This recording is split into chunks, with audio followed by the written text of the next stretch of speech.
In today's episode, we will talk about this game we call Life on Earth.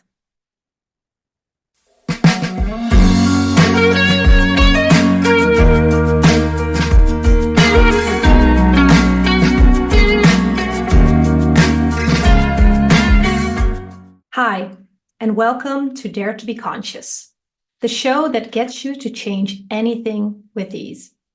I'm Ruby Pichel, and I'm your host.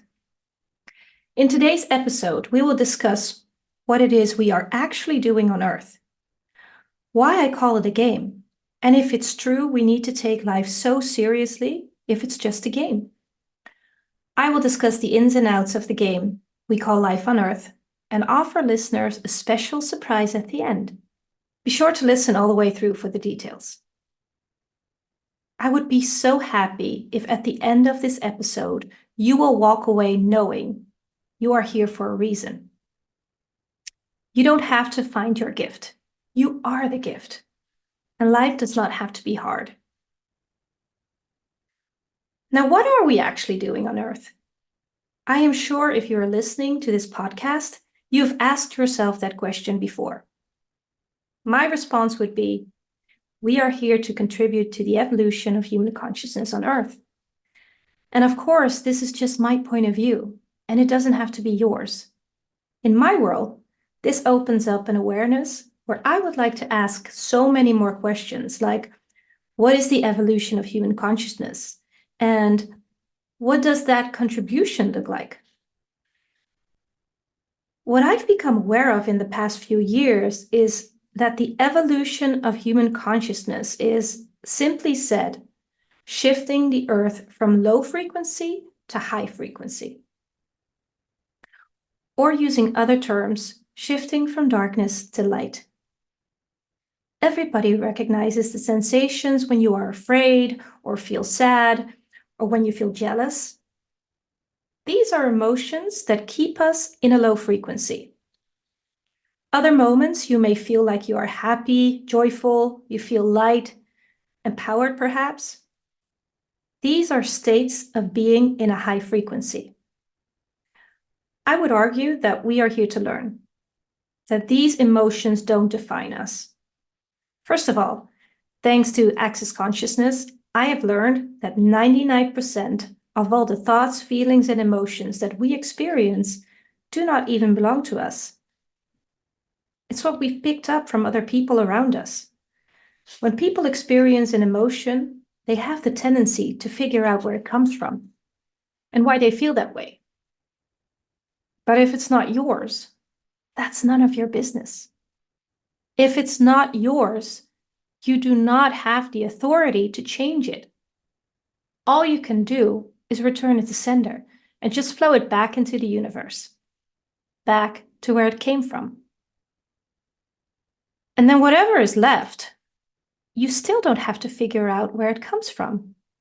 You get to observe the emotions, and they don't have to influence your state of being. Now back to the topic. To contribute to the evolution of human consciousness.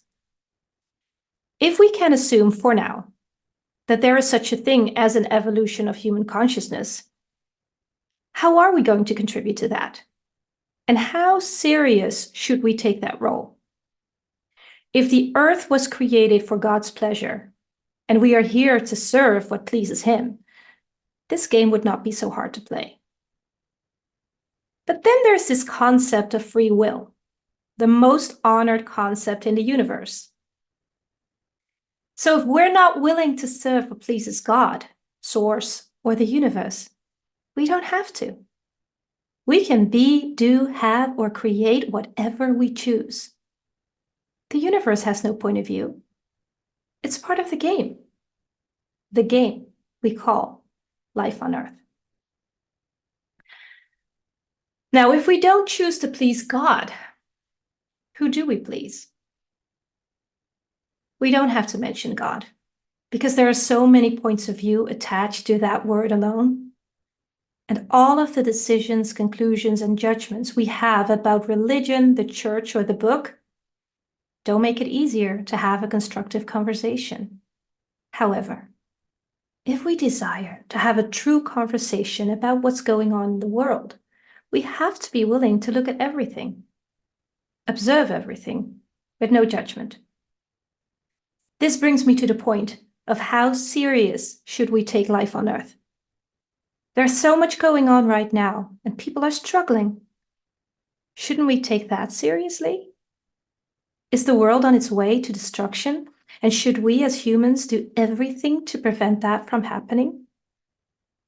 Or is it supposed to get so intense?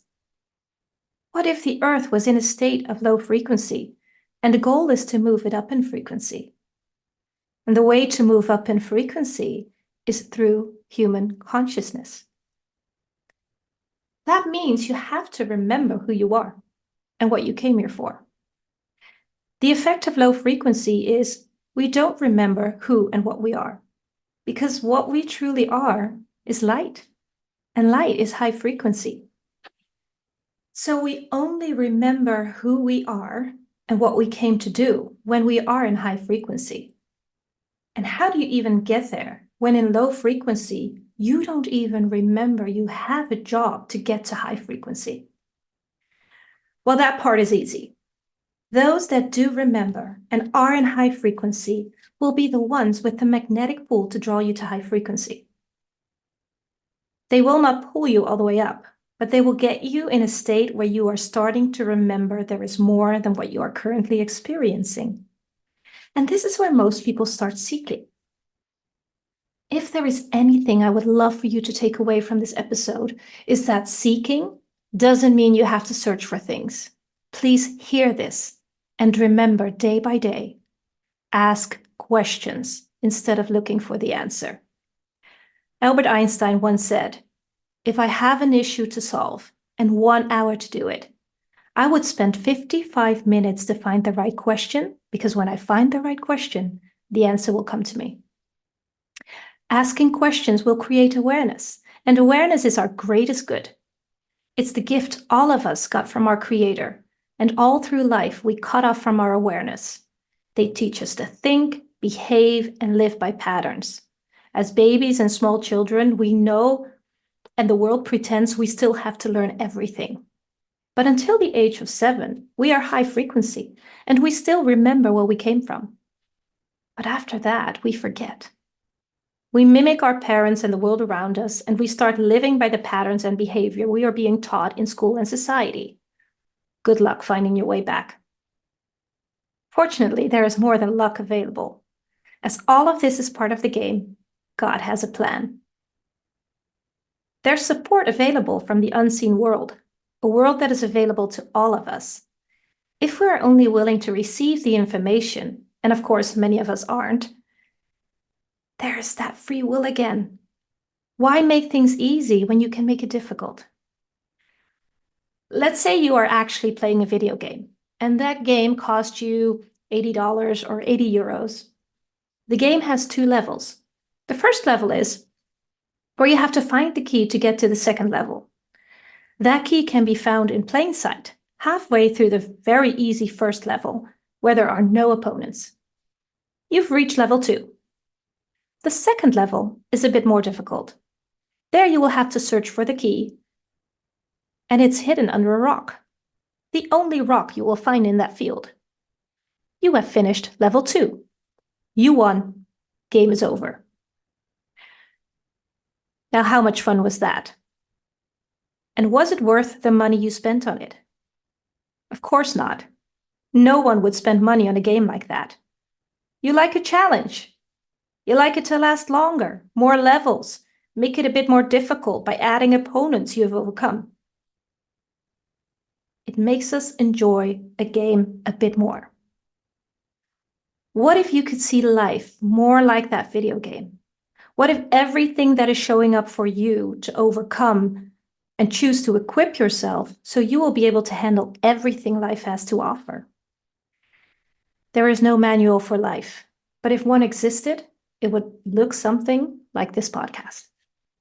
The thing that I want you to remember from this episode is to enjoy life. We did not come here to struggle or fight. We can make this easy, or we can make this very hard. The choice really is yours. And we take life so seriously because, and I can hear you think, Ruby, you don't know my life. Many, many terrible things have happened. Yes, I know. And I've been there too. And if you would open yourself up to the possibility that there is a gift underneath all of that, things might shift and change. Don't try to look for the gift. You are the gift. The gift is inside of you. In the next episode, we'll talk more about the change in the world and why so many people fear change. I will share some insights on where that fear comes from and talk about some tools to overcome fear. If you want to be reminded when there's a new episode, subscribe to my podcast and connect with me on social media. I will add some links to the show notes. If you have a question about this episode or future episodes, connect with me through the links in the show notes and send me your question. Thank you so much.